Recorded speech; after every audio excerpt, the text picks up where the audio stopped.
17 বছর আগের ঘটনা। ওয়াজিহা আরোজ লাহোরে পাঞ্জাব বিশ্ববিদ্যালয়ে ইংরেজিতে স্নাতকোত্তরের শিক্ষার্থী।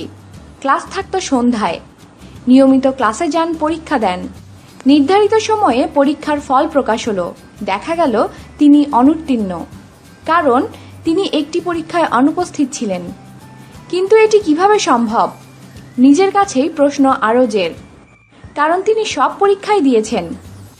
কিন্তু তার কথা কে বিশ্বাস করে?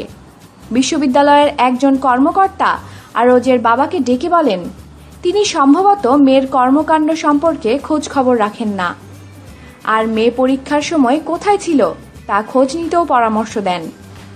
পাকিস্তানের রক্ষণশীল সমাজে একটি মেয়ের নামে এই কালিমা যে কতটা দুঃসহ তা শুধু ওই নারী বা তার পরিবারই জানে। সেখানে মেয়েদের খুব কড়াকড়ির মধ্যে দিয়ে বড় করা হয়। সেখানে প্রেম করা তো গুরুতর অপরাধ।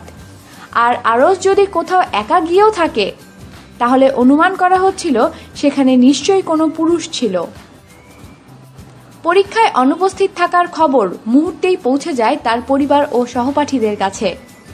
আরজ সেই সময়ের কথা মনে করে বিবিসিকে বলেন, এ খবর শোনার পর আমার দিকে মাও যেমন কেমন করে অদ্ভুতভাবে তাকাতেন। তার চোখে ছিল সন্দেহ।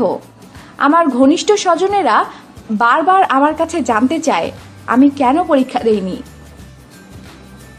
তারপরও ক্লাস চালিয়ে যান আরজ। কিন্তু এতদিনের সহপাঠীরাও যেন অচেনা হয়ে উঠল।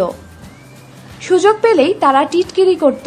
ক্লাসে তারা খুব বাজেভাবে বলতো যে একজন তো পরীক্ষার অজুহাত দেখিয়ে কোথায় কোথায় ঘুরে বেড়ায়। আর কথাগুলো যেন আমার কান পর্যন্ত পৌঁছায়। তারা কথাগুলো সেভাবেই বলতো। আত্মীয় স্বজন ও পারিবারিক বন্ধুরা সন্ধ্যায় ক্লাসে যাওয়া নিয়ে আপত্তি করতে থাকে। এই গুজব ছড়াতে ছড়াতে এমন পর্যায়ে পৌঁছল যে সে সারা বছরই ক্লাস ফাঁকি দিয়ে অন্য কোথাও ছিল।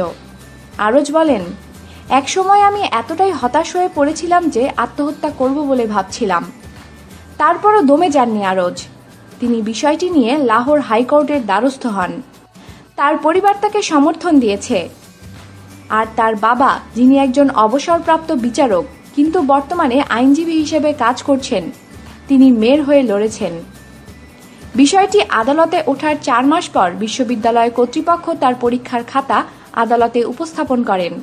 কর্তৃপক্ষ জানায়, এই ভুল আসলে একজন অফিস সহকারীর। তিনি পরীক্ষার্থীদের উপস্থিত তালিকা ঠিকভাবে যাচাই করেননি। তাই পর্যায়ে আদালত রায়ে বিশ্ববিদ্যালয়ের অবহেলাকে দায়ী করেন। এর পরিপ্রেক্ষিতে বিশ্ববিদ্যালয় তাদের ভুল শুধরে নতুন করে ফল প্রকাশ করে।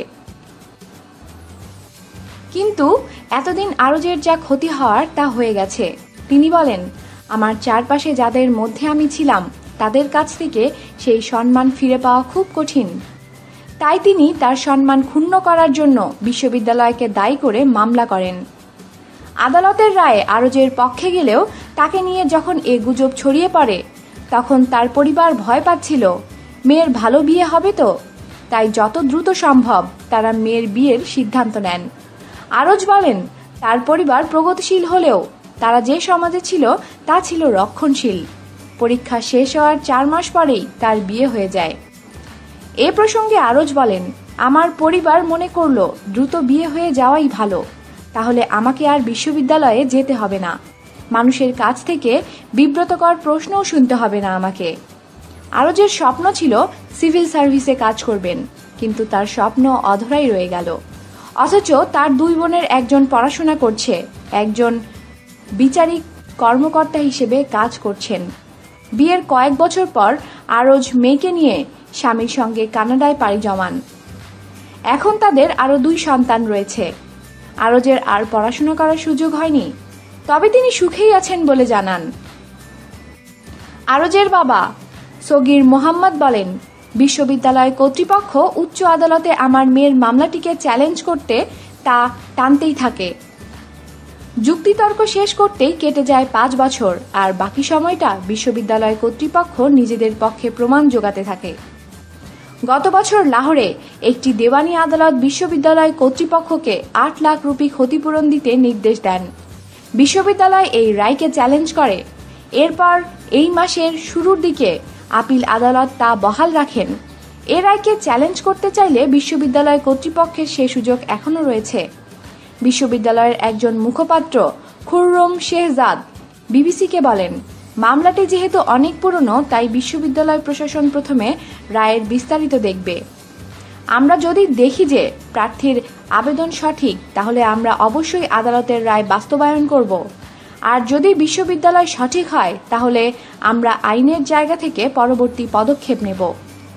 ইসলামাবাদের কায়েদ-ই আজম বিশ্ববিদ্যালয়ের জেন্ডার স্টাডিজের সাবেক পরিচালক ফারজানা বারি, যিনি মানবাধিকার কর্মী হিসেবে পরিচিত, তিনি বলেন, পাকিস্তানের সমাজ যেখানে বিভিন্ন দিক দিয়ে পরিবর্তন হচ্ছে, সেখানে সামাজিক কুসংস্কার ট্যাবু থেকেই যাচ্ছে। আজকেও যদি কোনো ছাত্রীর সঙ্গে এমনটা হয়, তখনও সমাজের আচরণ একই হবে। যদি আরজকে অভিনন্দন জানান, একই সঙ্গে তিনি এত লম্বা সময় ধরে মামলাটি চালিয়ে যাওয়ার ধৈর্যও দেখে অবাক হন।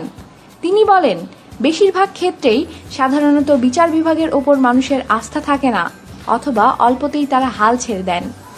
আদালতের রায়কে সাধুবাদ জানিয়ে আরজ বলেন, আমার যে ভুল ছিল না, আমি শুধু সেই স্বীকৃতি চেয়েছি, তাই আমি এটাকে বিজয় হিসাবে দেখছি। তবে তিনি এও বললেন, বিশ্ববিদ্যালয় আমার স্বপ্ন ভেঙে দিয়েছে এবং এর জন্য কোনোদিন ক্ষমা চাইনি। তাদের কারণে আমার সম্মান ক্ষুণ্ণ হয়েছে এবং সমাজে যে দুর্নাম রটেছে, তা কোনো অর্থ দিয়ে পূরণ সম্ভব নয়।